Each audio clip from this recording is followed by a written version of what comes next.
করতে করতে হাঁপিয়েছি, তাই তো এই মুহূর্তে আমার বিশ্রামের প্রয়োজন।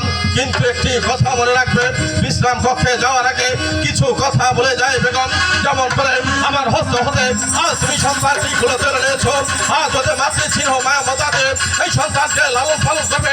শুধু লালন পালন করছে হবে না বেগম, এই সন্তানকে উচ্চ শিক্ষায় শিক্ষিত করবে, মানুষের মতো মানুষ করবে। এটাই হচ্ছে আমার আদেশ। কথাটা বেগম মনে রেখো।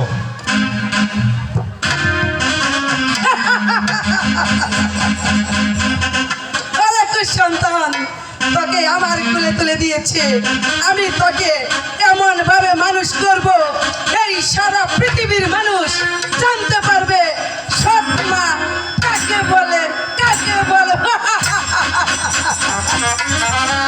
আপনি তো জানেন না স্বামী, আপনার ঘরে যে একটি কালনাগিনী সাপ আছে সেটাকে জানেন? সেটা হলো আমি হইলাম